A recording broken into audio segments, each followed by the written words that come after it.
Alright, so this video is going to lead up to what we're going to do next class, which will be graphing linear inequalities. So just like we graphed lines, you can graph an inequality. But before we do that, we need to make sure that our solving is honed in so that we are able to actually graph.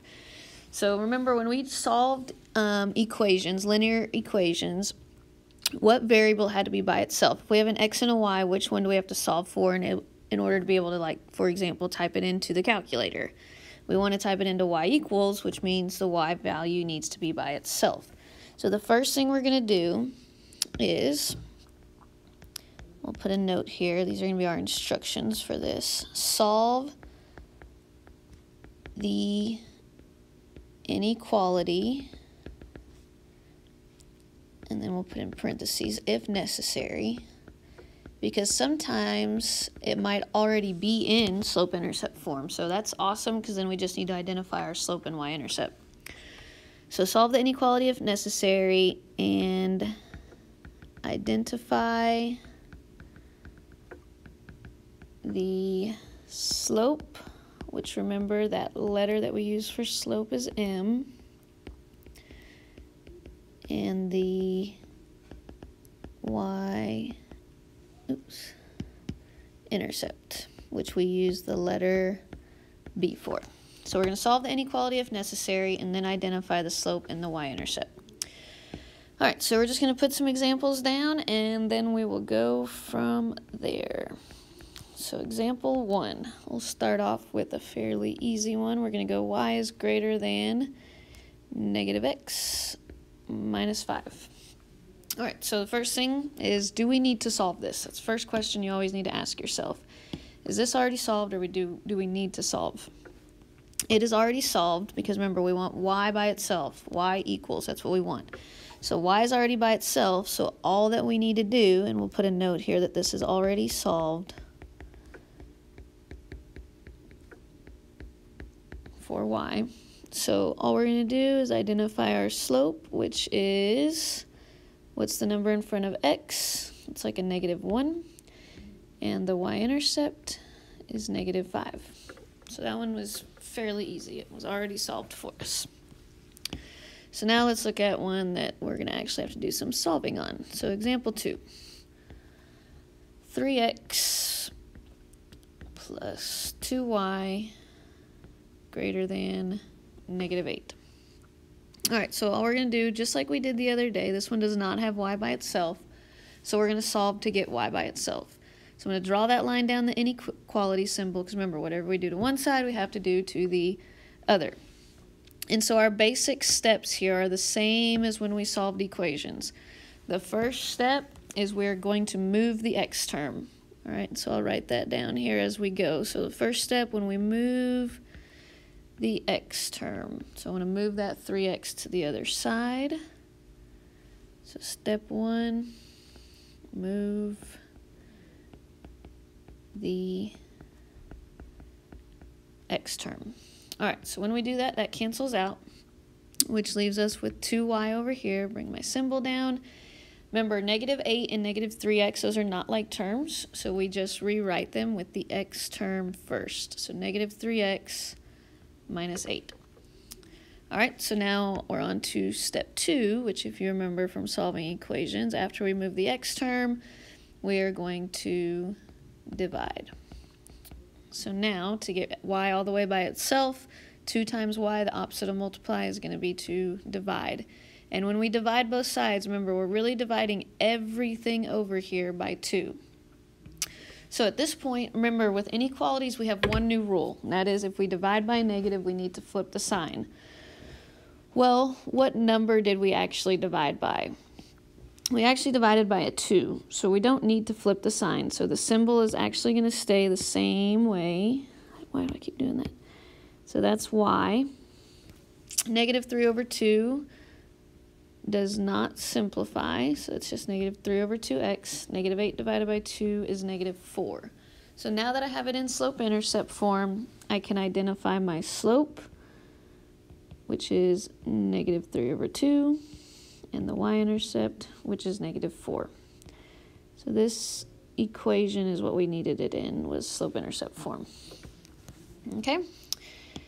same exact rules apply. The only thing that's different is if you divide by a negative, you got to flip the inequality symbol. But all the other steps are the same, and we have to be able to solve in order to graph.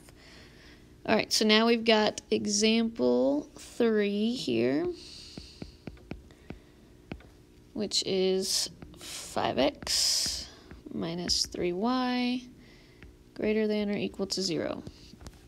All right, so following along with those same steps, we're going to move the x term first. So to get rid of 5x, we will subtract it. Minus 5x. All right, so we have negative 3y and negative 5x plus 0, but I don't really need to put plus 0, so I'm just going to leave it like that. You're more than welcome to if you want to put plus 0, that's fine, but you do not have to. So, and I'll do it on another one. I'll leave it there for you.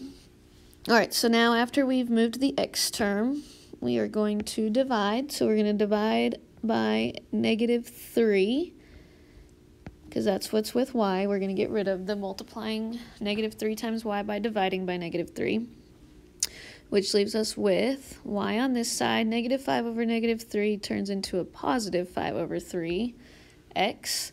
Now, we divided by a negative 3, so that tells us to flip the sign. So now it's going to go that direction. So now it's a less than or equal to symbol. Okay, so at this point we have finished, and we've got our answer right here. That's the equation, or sorry, inequality. I want to cover up my equal to. And we can identify m and b. So the slope is 5 over 3. What's the y-intercept here? If I have nothing being added onto the n, that means the y-intercept is actually 0. Okay. Example 4. We've got 5x plus 3y greater than or equal to negative 12. So draw my line down the equal sign. First step is I'm going to move the x term. So I'm going to move 5x by subtracting it again. All right, so I have 3y left over here. Bring that symbol down. Negative 5x and negative 12 are not like terms, so I'm going to rewrite it with the negative 5x first. And then we are going to divide. Move the x term and divide. Any equation that's in standard form, those are going to be your steps. All right, so now we've got negative 5 divided by 3, which is just negative 5 over 3. X, and then negative 12 divided by 3 is negative 4.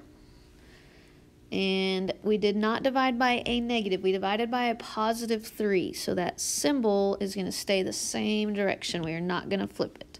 So this right here, that is our equation, our inequality, I should say. There's no equal sign. And identifying our m and b. So m is negative 5 over 3, and b is negative 4. Can't read that very good. Negative 5 over 3. All right, very good.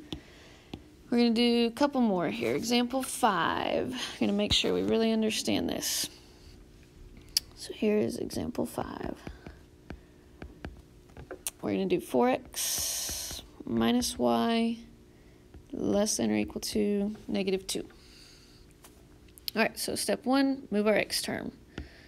Why don't you try this one before I finish it, and then you can check your work. So pause the video, try it, and see if you can get it, and check your work. All right, so we're going to move 4x by subtracting 4x on both sides. That leaves me with a negative 1y. I'm going to draw that 1 in just to help me out later. And then negative 4x minus 2.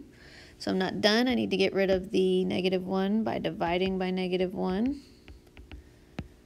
And since I'm dividing by negative, I'm going to flip that symbol. Negative 4 divided by negative 1 is positive 4. Negative 2 divided by negative 1 is positive 2. So here's our inequality. And I'm going to identify my slope, which is 4, and the y-intercept, which is 2. How'd you do? Example 6. We've got y less than or equal to 5 over 2x minus 1. So on this one, what do you notice? What's the first thing you notice? It's already in slope-intercept form. It's already solved for y, so all I need to do, identify m and b. Okay, because you can't identify m and b unless it's already solved. So it's already solved, so I can go ahead and identify those two things. 2 more. Example 7. We've got 3x plus 2y greater than or equal to 0. So step 1, I'm going to move that x term, so minus 3x on both sides here, which gives me 2y greater than or equal to negative 3x. So remember, negative 3x plus 0 last time I didn't put the plus 0.